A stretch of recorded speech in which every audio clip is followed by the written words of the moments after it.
Hey guys, it's Edwin here, and today we're going to talk about a very provoking topic. We are going to talk about how to stop wallowing in self-pity after narcissistic abuse. So before we start, I'd like first to acknowledge that there is no problem with wallowing in self-pity. Like, it can be validating, especially when your current perception is feeling that no one understands your experiences. So don't invalidate yourself, or don't let others invalidate you further by thinking that wallowing in self-pity is a bad thing, or you are a bad person because you are wallowing in self-pity. And this video is not about invalidating your experiences. It's actually about validating your experiences, but now taking it a notch higher and helping you get out of that crippling state in your healing journey.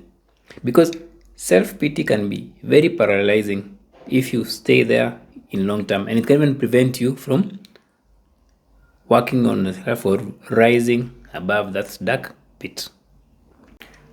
So something about life actually is it doesn't always deal a good hand to all of us.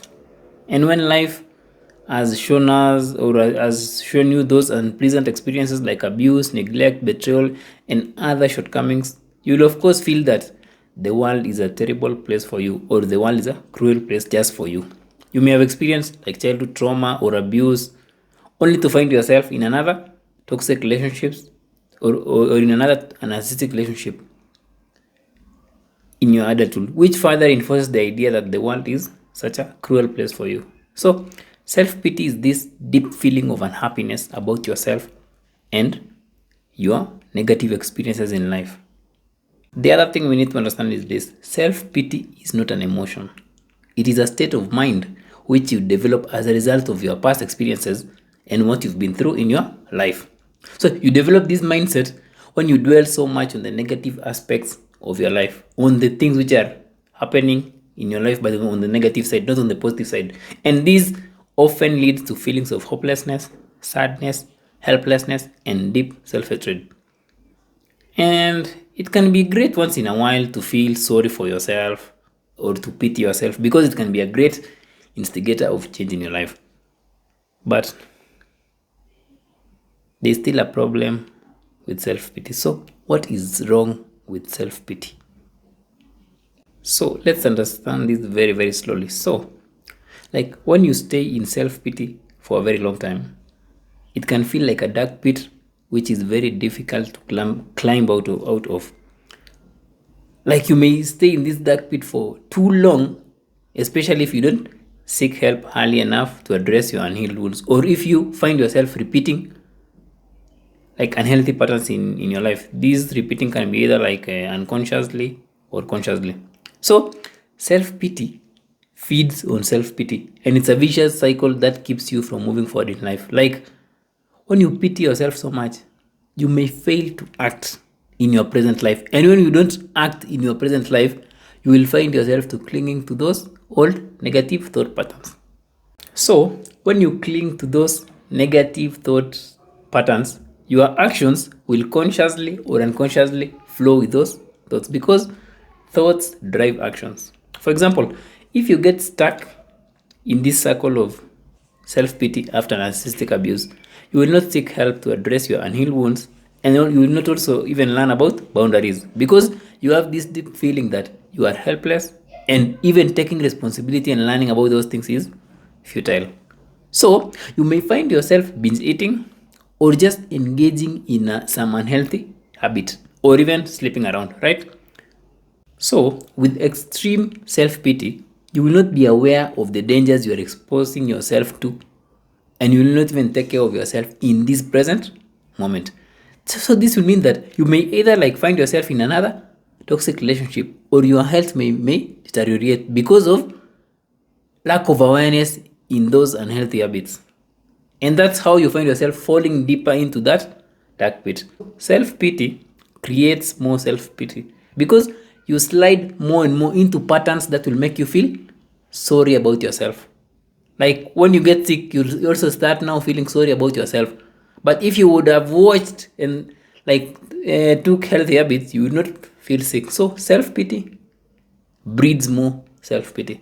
That's why it's so dangerous long term. So how do you stop wallowing in self-pity, or how do you get unstuck in that pit of feeling that you are so sorry for yourself and you can't even do anything about it? The first thing you can do is to adopt a strong self-care routine. So we first need to understand that your current worldview, because of your past experiences, or your ego, will always seek to preserve itself. So thinking about what you need to do may not really help that much because you have this strong identification with self-pity. That's why the best place to start is changing your behaviors and actions. And your mind, of course, will not want you to take care of yourself.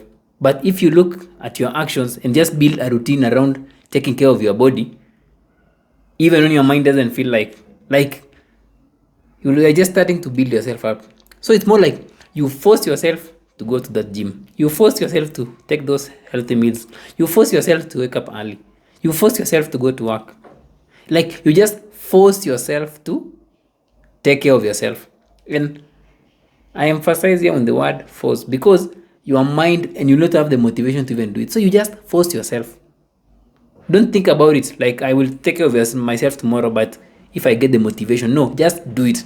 If it's getting out of that bed, just get out. Don't think about it because the moment thought creeps in, you will not do it. Build a routine around daily healthy habits in your life just to improve your physical well-being. Like, not even wait for the motivation to do it. Just consistently do it even when you don't feel like. This is just more of like you lessen the damage self-pity will have in your life and you encourage a healthy relationship with yourself. Because if you take care of yourself consistently, you will start seeing improvements in your life and then your thoughts will follow. It's like taming self-pity more to the past and literally like starving it in your present life. So let me explain this further. So if, for example, like if you don't take care of yourself, like healthy meals and hitting the gym, you may fall sick. Like you might get lifestyle diseases or you may also grow fat. So your self-piteous identity will feed on that feeling. Oh, you are even getting fat. Oh, you are sick. Just pitying yourself. But if you take care of yourself, you will feel better about yourself and even your health will improve in the present moment. And self-pity will not have something to justify itself using your present life situation. Hope that makes sense. Like self-pity will not have something to feed on in your present life. It will have to look at something in the past. So just do it. Do not even put it into thought. Just take care of yourself. Even without justifying why you need to take care of yourself, just take care of yourself.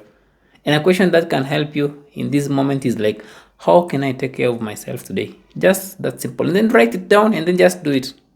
The more the routine becomes part of your life, those thoughts will not have a foothold. They will not have like something which goes along with them in your present life.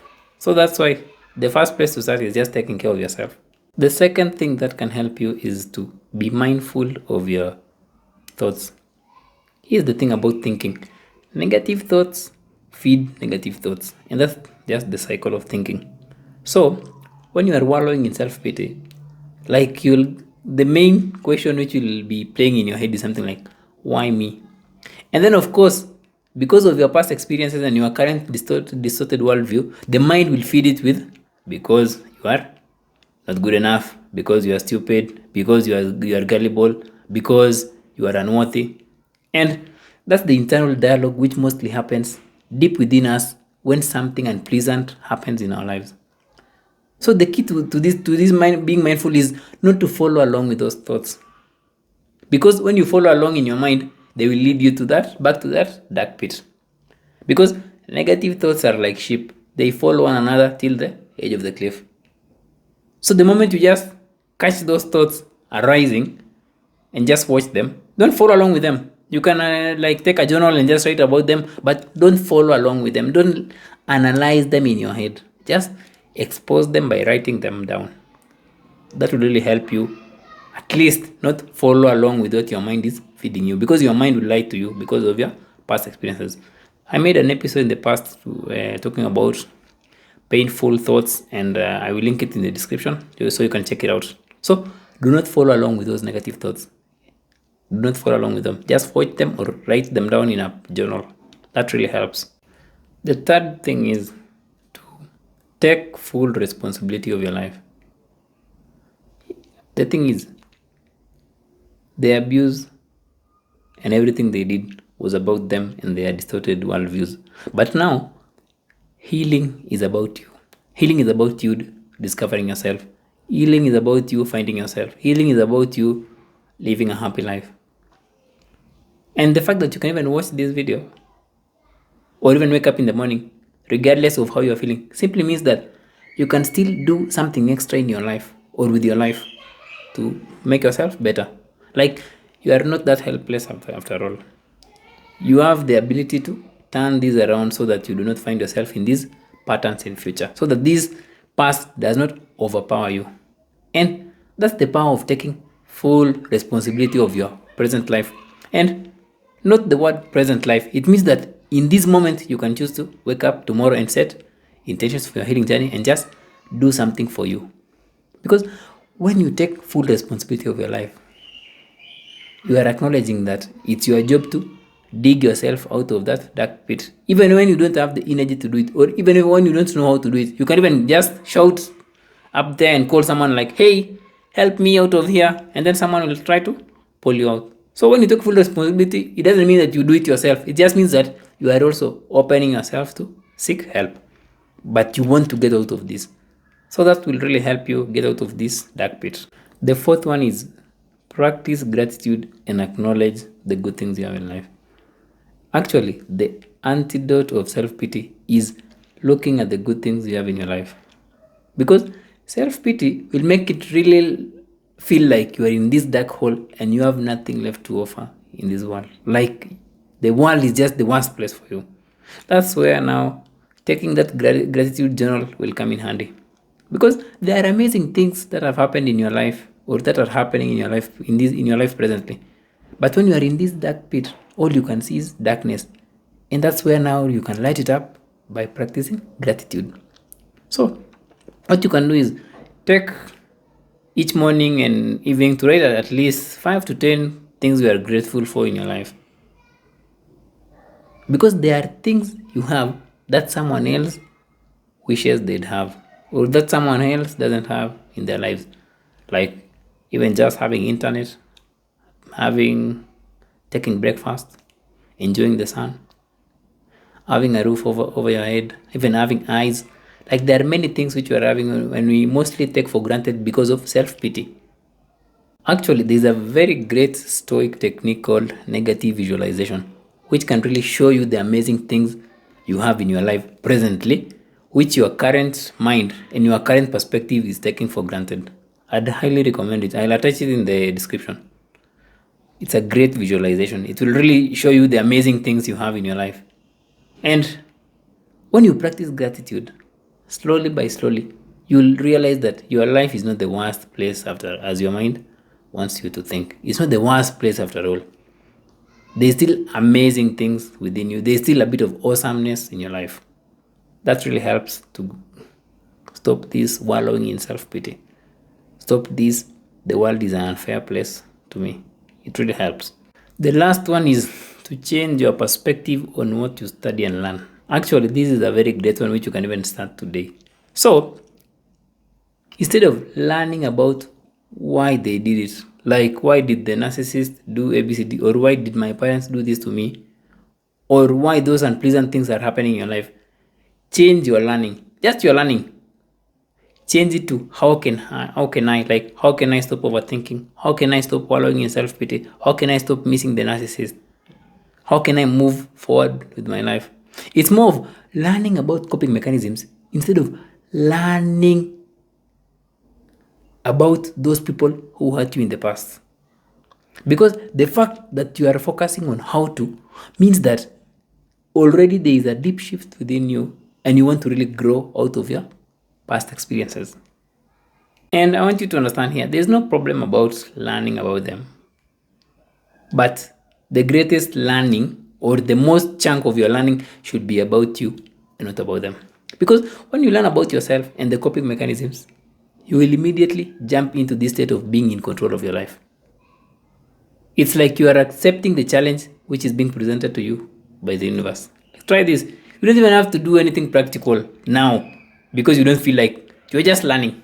Just binge watch, read books, videos, podcasts, articles, or any kind of content that focuses on your personal growth. Not on them, just on your personal growth, on your anxiety, on your feelings of unworthiness. Like it's a great place to start. It's like you're just psyching yourself up before finally jumping out of that dark pit.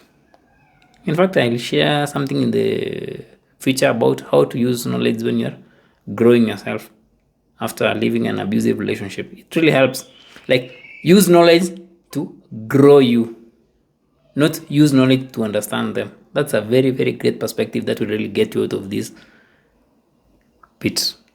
So, self pity is not a bad or a good thing, but it will have a negative effect in your overall well being if you stick there long term.